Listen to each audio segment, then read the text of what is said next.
बिहारी लाल की जय। बोलिए मोर मुकुट बंसी वाले की जय। बोलिए सांवरे सरकार की जय। बोलिए लखदाता की जय। जय जय श्री राधे। जय जय श्री राधे। जय जय श्री राधे। बोलिए वृंदावन बिहारी लाल की जय।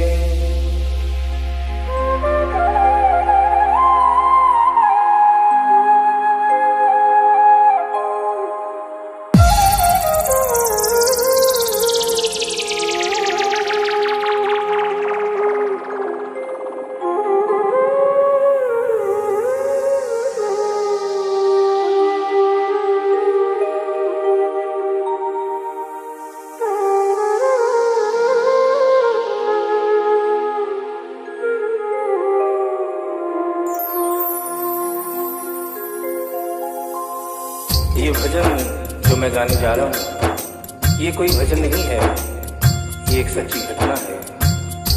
गीता प्रेस गोरखपुर से एक पत्रिका निकलती है कल्याण, जिसके अंदर ये दिल्ली का वाकया छपा था। इसे आदरणीय जयशंकर जी चौधरी ने भजन का रूप दिया है। एक ऐसी औरत जो बचपन से वृंदावन धाम जाती थी। समय अपने रफ्तार से चलता रहता है। समय गुजरता गया, वो बड़ी हो गई, विवाह के योग्य हो गई, उसका विवाह हो गया, लेकिन वृंदावन धाम जाना नहीं छोड़ा। थोड़े दिनों के बाद प्रभु की कृपा से बाल बच्चे हो गए, लेकिन वृंदावन धाम जाना नहीं छोड़ा।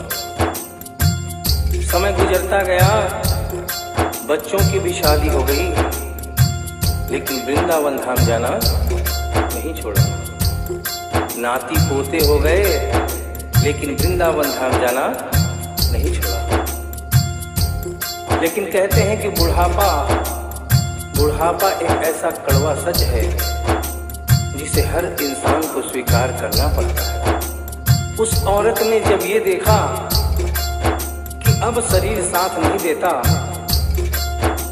अंतिम बार वृंदावन धाम गई और वहां से कन्हैया की एक पीतल की मूर्ति खरीदकर अपने साथ अपने घर ले आई और बड़े प्यार से उसकी सेवा करने लगी। तो आइए उस औरत की जिंदगी में वो कौन सा वाकया हुआ, वो कौन सी घटना हुई, इस भजन के माध्यम से बता रहा हूँ।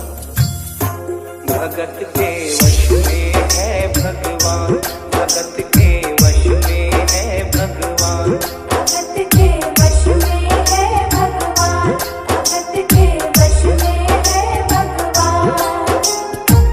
भक्त बिना ये कुछ भी नहीं है, भक्त बिना ये कुछ भी नहीं है, भक्त है इसकी जान। भगत के वश में है भगवान, भगत के वश में है भगवान, भगत के वश में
में जन्माष्टमी का त्योहार आया। उस दिन संयोगवश उस औरत की तबीयत बहुत ज्यादा खराब थी। वो अपने बिस्तर से उठ भी नहीं पा रही थी। उसने अपनी बहू को आवाज देकर कहा कि बेटा आज जन्माष्टमी है, आज जन्माष्टमी है। आज मेरे कन्हैया को नहला धुलाकर, उसे चंदन का लेप लगाकर, उसे सुंदर वस्त्र पहनाकर पालने में बिठा दो। बहू जो कि एक जरूरी काम कर रही थी कंप्यूटर पे, उसने कहा कि माँ अभी थोड़ा वक्त लगेगा, अभी मैं एक बहुत जरूरी काम कर रही हूँ। जब 2-3 घंटे के बाद ये काम खत्म हो जाएगा तब तेरा जो काम है वो होगा। उस औरत ने कहा कि भाई मेरे घर में हमेशा से सबसे पहला काम मेरे कन्हैया का, मेरे लल्ला का होता हुआ आया है, और आज भी सबसे पहला काम मेरे कन्हैया का होगा। ये काम करने के बाद तुम और कोई भी काम करो, मैं तुम्हें मना नहीं करूंगी। बहू को थोड़ा गुस्सा आ गया। उसने गुस्से में आकर, झुंझलाकर झटके से कन्हैया की मूर्ति को उठाया। मूर्ति हाथ से गिर गई, और जो ही मूर्ति हाथ से गिरी, उस औरत के दिल से आवाज आई, वो लल्ला लल्ला पुकारे, हाय क्या जुल्म हुआ रे, बुढ़ापा बिगड़ गया जी, लाल मेरा कैसे गिरा रे।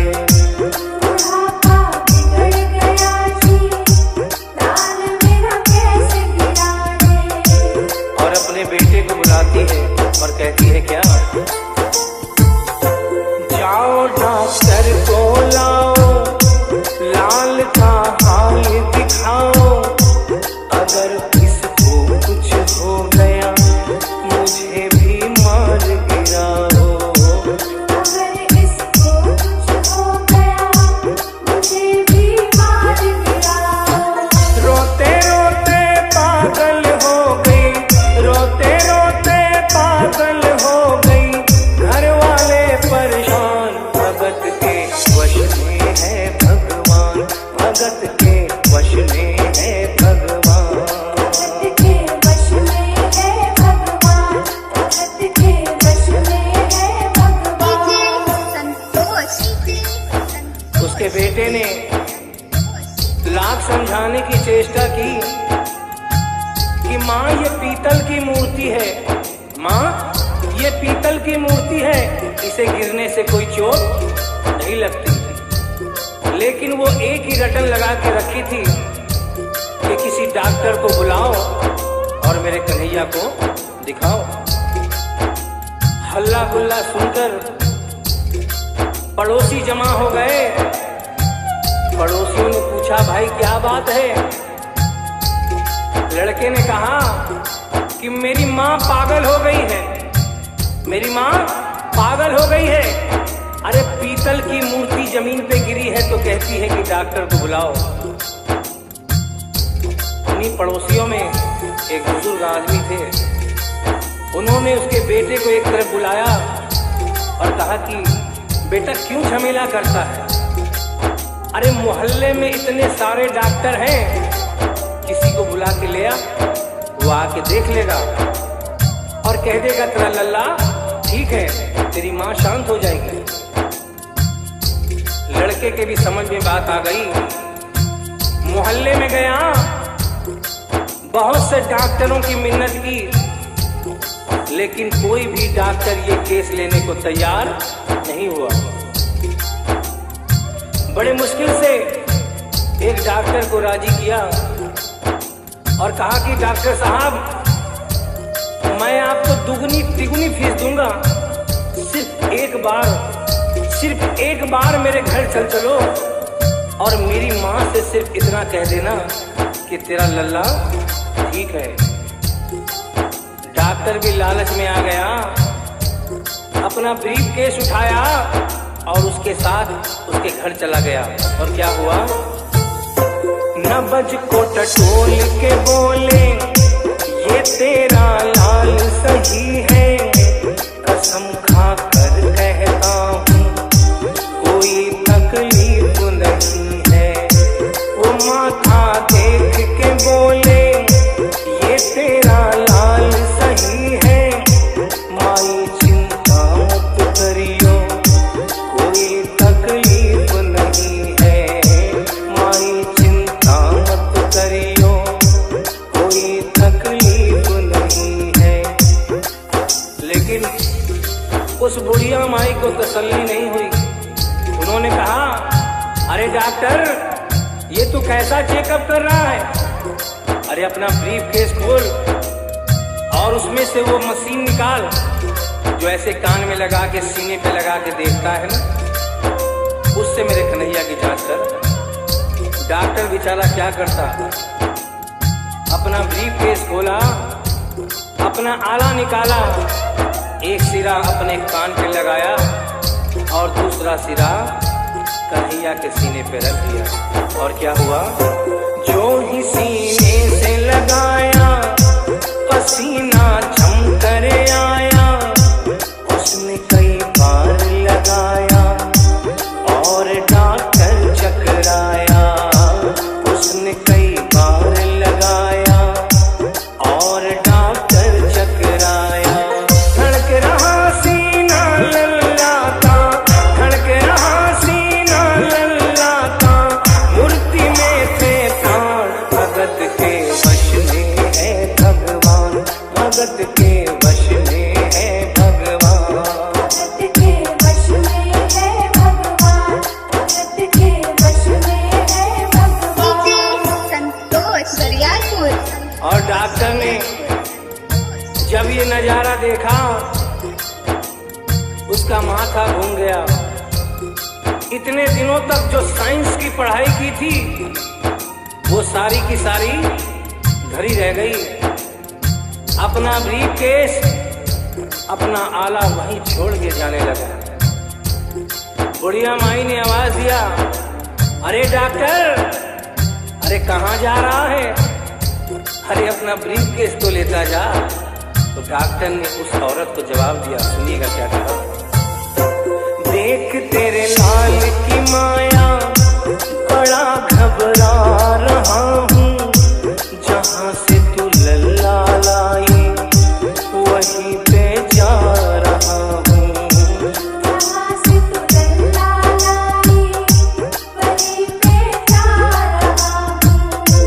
लाल तेरा जुग जुग जिए बड़ा एहसान किया है, आज से सारा जीवन उसी के नाम किया है, आज से सारा जीवन उसी के नाम किया है। और उस डॉक्टर ने उस बुढ़िया के बेटे को बुलाया और कहा बनवारी तेरी माँ नहीं पागल, बनवारी तेरी माँ नहीं पागल, पागल सारा जहान, भगत के वश में है भगवान, भगत के वश में है भगवान। भक्त बिना ये कुछ भी नहीं है, भक्त बिना ये कुछ भी नहीं है, भक्त है इसकी जान, भगत के वश में है भगवान, भगत के वश में है भगवान। भगत के वश में है भगवान, भगत के वश में है भगवान। बोली वृंदावन बिहारी लाल की जय, बोलिए मोर मुकुट बंसी वाले की जय, बोलिए सांवरे सरकार की जय, बोलिए लखदाता की जय। जय जय श्री राधे, कीजिए जय